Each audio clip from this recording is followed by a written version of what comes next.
Hello, everyone, and welcome to another edition of Sustaining Sustainability. I'm your host, CB Bhattacharya, Professor and Director of the Center for Sustainable Business at the University of Pittsburgh. And today is a very, very special episode. As we approach the third anniversary of the podcast, I'm delighted to share the baton with my colleague and Senior Associate Director of the Center for Sustainable Business, Chris Gassman. Chris, take it away. Thanks, CB. I'm thrilled to join you as a host of this podcast and to turn the tables this week to ask you some of the questions you've been asking our esteemed guests over the past 3 years. So for those who don't know, new to the podcast, CB is the director of the Center for Sustainable Business here at the University of Pittsburgh and the H.J. Zoffer Chair in Sustainability and Ethics at the Katz Graduate School of Business. He has published over 100 articles and has over 41,000 citations for Google Scholar. His latest book, Small Actions, Big Difference, Leveraging Corporate Sustainability to Drive Business and Societal Value, was published in 2019, accompanied by a TEDx talk by the same title. CB has also conducted research and consulted for many organizations such as Allianz, AT&T, Bosch, ENEL, General Mills, Green Mountain Coffee, Unilever, and many others. So, CB, much of your research has been on purpose. What is your personal purpose, and how has that changed over your career? I actually come from a place in India, the state of West Bengal and the town of Calcutta, or Kolkata as it is known now, which has traditionally kind of has had socialist roots. So when I grew up, I actually experienced a lot of conflict, street fights between the haves and the have-nots, and the have-nots kind of protesting against the police. And perhaps some of that kind of seeped in. So I always was interested in social issues and trying to help those who were in need of such help. So when I joined Emory University, which was my first job after getting my PhD, I started a program whereby my students and I would do, field work, real world research for the nonprofit companies in the Atlanta area. And over a period of 3 years, we did maybe 30 such projects, including for companies, organizations such as, the Red Cross, the American Cancer Society. So that was a transformative moment. And so my purpose from then on was kind of how can we use marketing and business more broadly to kind of change the world or to make the world a better place. I mean, because marketing ultimately is about being able to motivate individuals to change their behavior in a particular direction. And so the purpose, how has it changed? Well, it's kind of grown bigger, I guess, in some sense, and the purpose remains the same. It's like, how can we help individuals? How can we help companies? And how can we help other kinds of organizations that we have do better and do the right thing at what they do? So one of the earliest stances I had taken was companies cannot just be about profit. They also have to be about social responsibility, given the fact that they operate in society. If you want to now put that in one sentence, kind of, okay, so how can we make organizations thrive for all? How can we make organizations do the right thing? How can we make organizations think less about just money and more about, as well, the planet and the people? So all of those kind of, go in my mind as a reason for doing what I do. You started to tee it up a bit, but what does sustainable business mean for you? And what led you from that point in your career to really launching the center in 2019? The sustainable business, in short, really means that, businesses need to work on the triple bottom line of people, planet, profit, people, planet, prosperity, whatever you call, but essentially the 3 Ps. So, and the argument here is that businesses do not lose in any way if they integrate planetary concerns and people-related concerns kind of into their business model. They actually kind of come out making more money as well, and having a more engaged workforce, and lots of things that we've talked about in various other fora. So sustainability, and I want to emphasize this point, to us, or to me, sustainability is not just environmental, it's very much, social as well.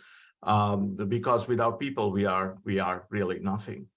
Now, coming to your second part of your question, what led me to launch the center? So the center has a history, and the history is, maybe going back 10 years. I had published a book based on my earlier research, which is called Leveraging Corporate Responsibility. And what that book did was to try to kind of understand under what conditions do stakeholders reward companies for engaging in social responsibility initiatives.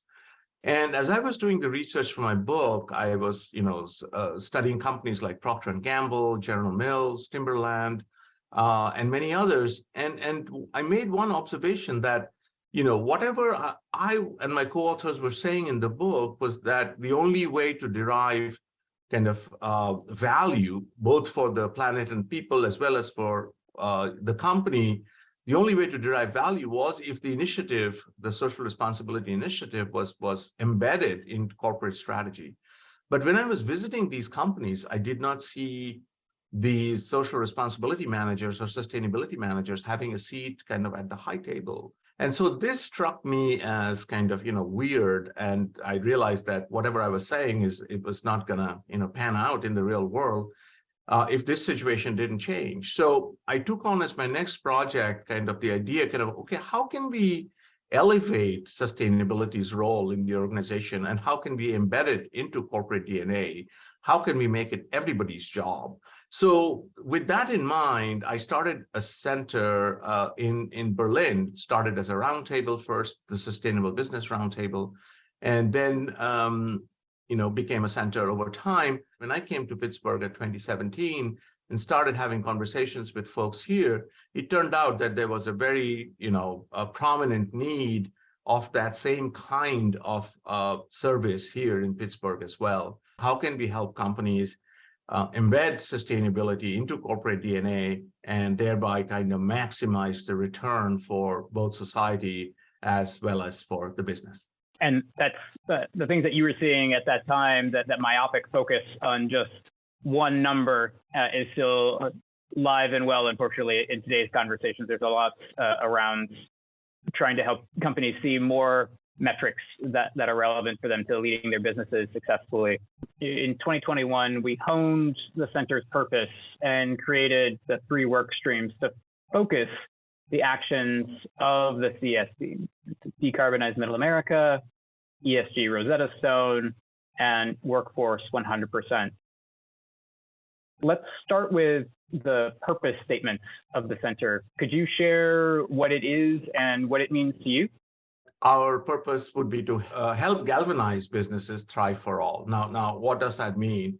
That means that we are a catalyst. We are galvanizing agents, offering insights, peer-to-peer learning, advice from the sidelines. Ultimately, it's the business's job to implement those learnings in the business itself. But so that's the galvanizing part. But we are very, very interested in that businesses thrive for all. What does that mean? That means that, for too long, business has operated just kind of for that 1% and leaving the 99% behind. And this cannot continue. We are very serious about this.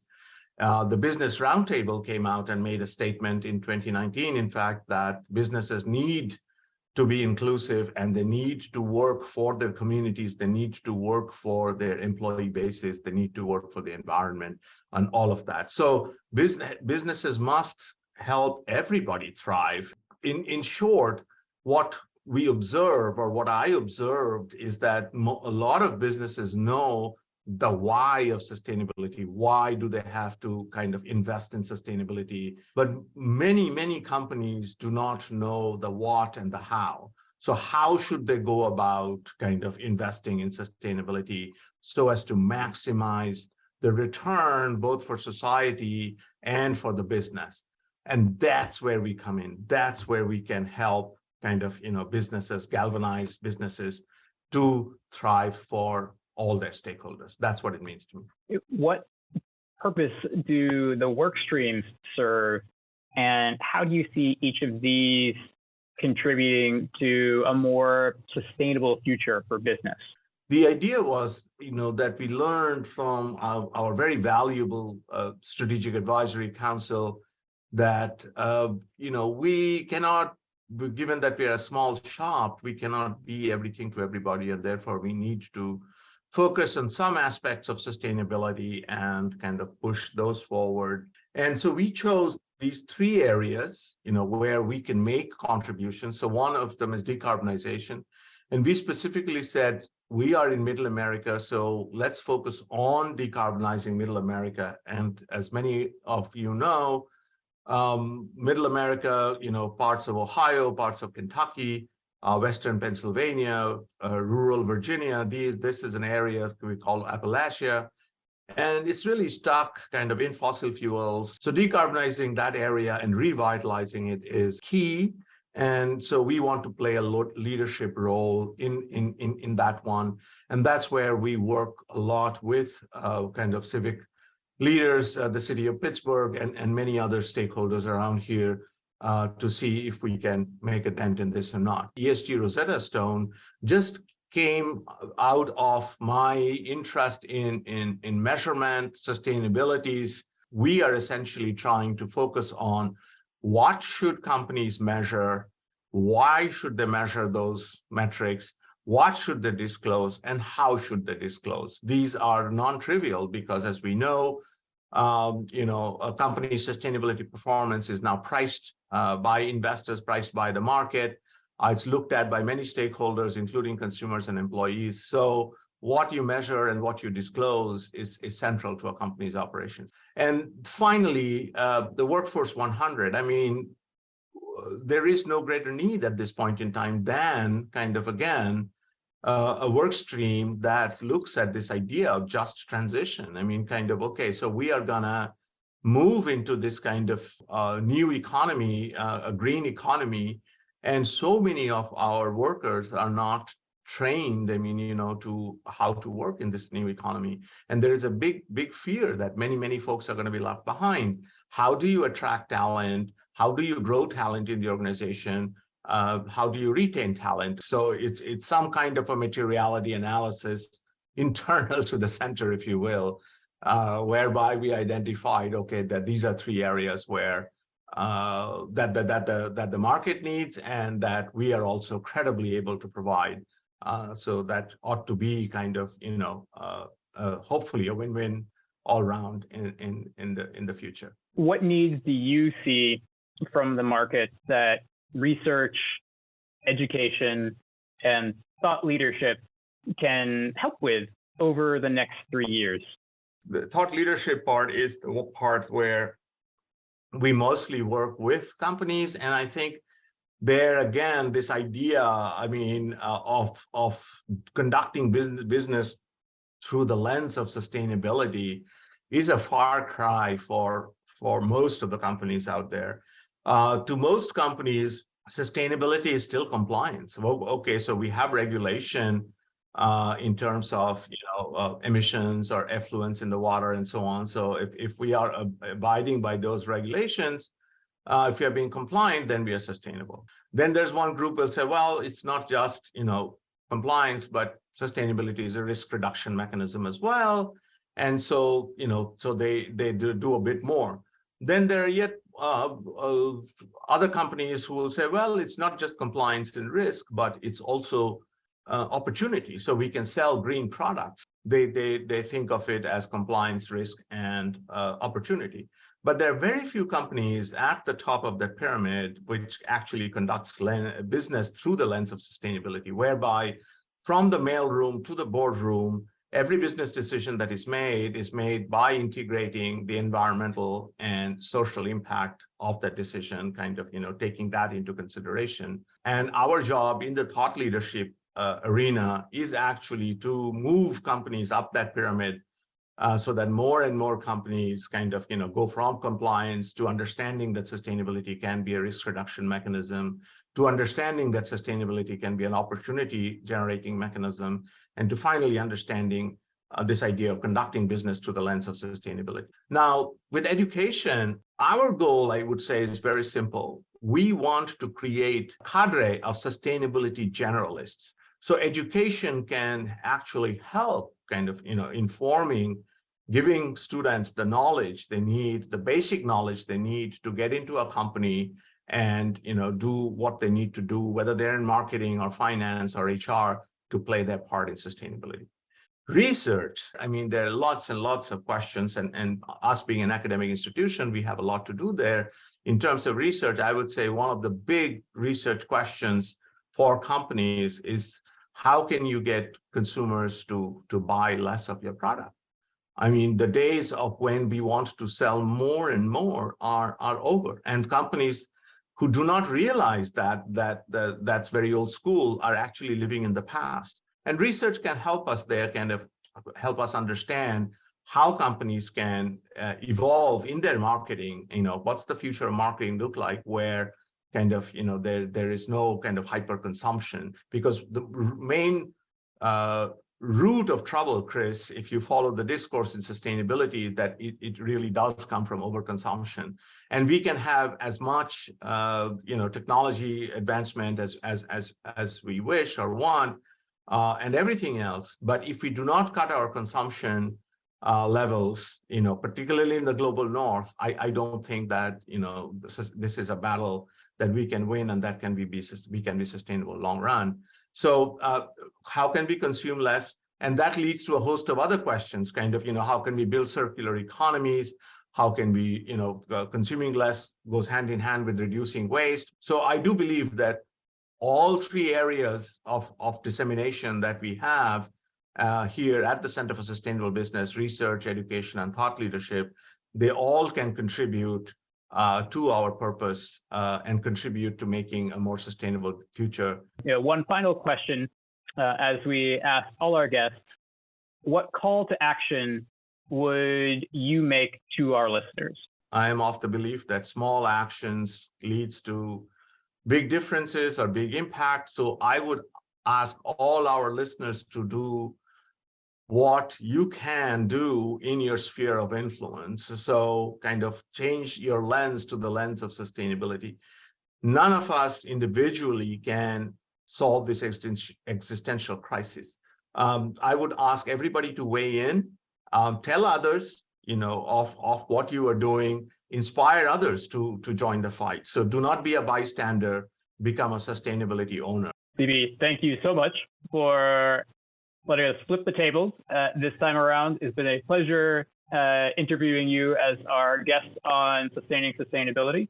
We host many events, which you can find by following us at Pitt CSB on most platforms. On February 21st at 3 p.m. Eastern, our next event is all about circular manufacturing and will include a registration link in the show notes. Thank you. Yeah, thank you, Chris. Thank you for the great questions. And this sounds weird, but this is your host, CB Bhattacharya, saying goodbye and look forward to seeing you again at another edition of Sustaining Sustainability. And before I sign off, I do want to say this podcast is made possible with the help of my colleagues, Chris Gassman, Senior Associate Director at the Center for Sustainable Business, and Kristen P. Ahern, Center Program Manager. I'm your host, CB Bhattacharya, and I hope to see you again in a few weeks for another edition of Sustaining Sustainability.